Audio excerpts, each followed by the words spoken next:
Hey everybody, welcome back to my channel. I am Miss Roxanne and this is Daily Rambles. Today we are doing The Flash Season 7, Episode 4 called Central City Strong.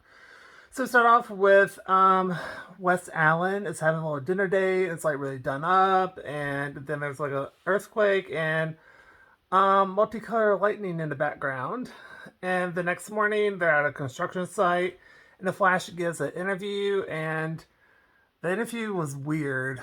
I mean, he felt like, I don't know if he was supposed to feel sad about it or what. It was just kind of cheesy and just kind of off. I don't know how else to put that. Anyway, then Cisco does a coffee run because Caitlin has like a major headache and she's like running low on caffeine. And then we got to where Allegra's blowing off work, but Caitlin convinces her to go into work.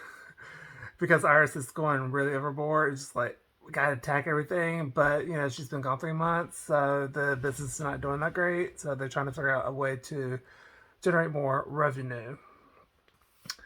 And so Allegra kind of says what she feels a lot of the time and says the article sucked.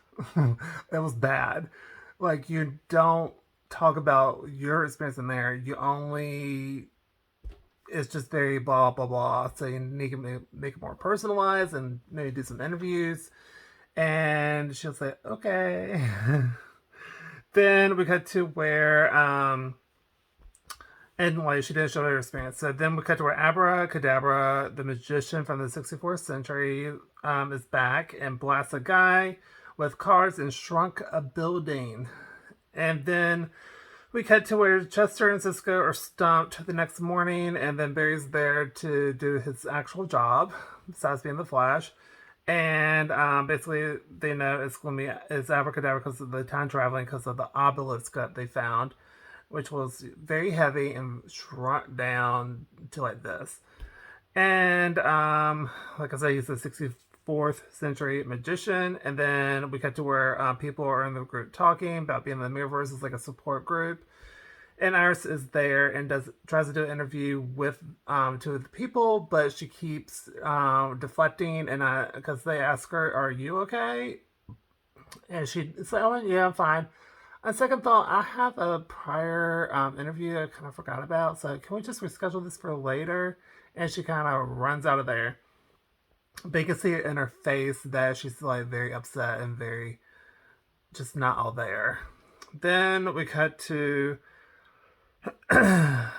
okay, so Chester and Cisco get along very well, and then they got a signal, and so the Flash goes to confront Abra, and then Abra got the upper hand, but then Killer Frost stops him, no problem.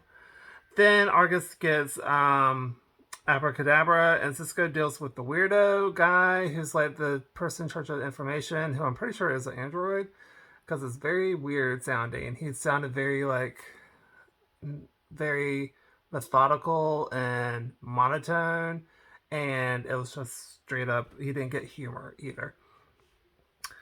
Then we cut to where Killer Frost's headache has a headache, and but did get a miniature obelisk.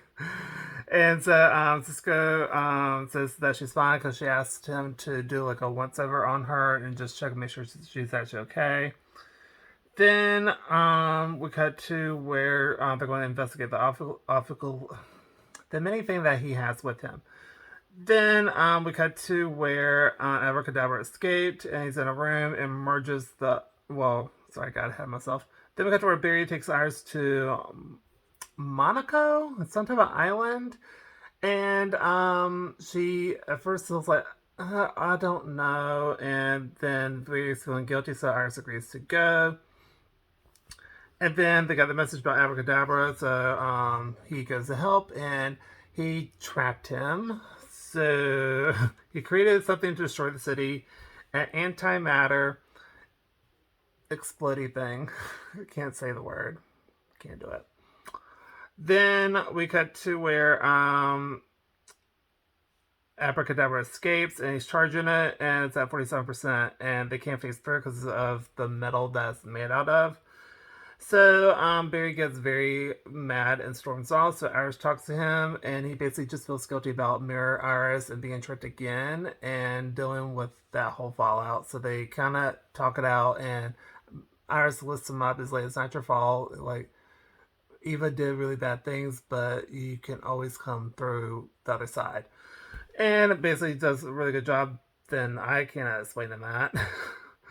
Then we cut to where Abracadabra stole Martian Manhunter memory device that can restore memories from a past multiverse. Before the big crisis thing, it was pretty crisis, you can remember past memories. So he was able to fix it easy peasy when he broke into the Flash Museum and took it. And so where's this ghost kind of mad about it.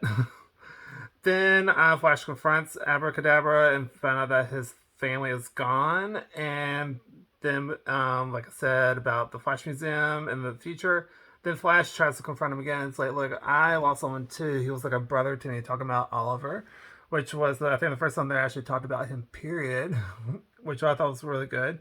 And actually talks him down and tells him, like, you need to face your trauma and actually try to deal with it instead of just burying it down. And then there was an earthquake as they're about to shake hands, and then a gladiator knocks out Barry, and before he can get up, Abracadabra tries to help. His real name's Philippe. And the gladiator absorbed the antimatter device and then took out Abracadabra, so he is gone. And so and it grew, and so when Barry struck it with lightning, it grew a little bit more and grabbed him and crushed him some, but didn't enough to like hurt him because he, has special healing abilities again. And then the gladiator just jumped away. And now Team Flash talks about Abracadabra and how like he was going to be a good person or at least a better person, and then Joe has to go deal with the liaison from somewhere. It says Cecile drives him over there because she's got to help on the the metahumans. Then we get to where Iris tells Allegra and promoted her to staff writer because she actually liked the advice that she gave because Allegra thought she was going to get bust out at, but that did not happen. So we cut to the next morning where Iris actually talks to the group, and it was a really powerful speech. I really, really liked it a lot, and it was very emotional, but it was really good. Then we cut to where Caitlin and Killer Frost are separate now, which freaked out Cisco because I guess that's why they were having a headache, but it was really interesting to see that at the very end. And that was the end of the episode. This episode I gave A minus. I thought it was really slow and really cheesy in the first part of the episode. I just could not deal with that. But the last back half of the episode, I thought was really, really good. I think when they were talking about people in the group, I think that's when it started to go a lot better. But they kept on saying Central City strong the entire time, and I think there's no way to really deflect that type of cheesiness, but I mean, you do need to rebuild the city and try to help out and stuff like that. But the way it just came across, I feel like it misses the mark a little bit. But other than that, it was a really good episode. And I really, really enjoyed it. And that's going to do it for this episode. So if you liked it, please go to like, comment down below, tell me what you think of the episode. Do you agree, disagree? Tell me your honest thoughts down below. And don't forget to subscribe because it helps out the channel a lot. And I'll see y'all in my next video. Bye, everybody.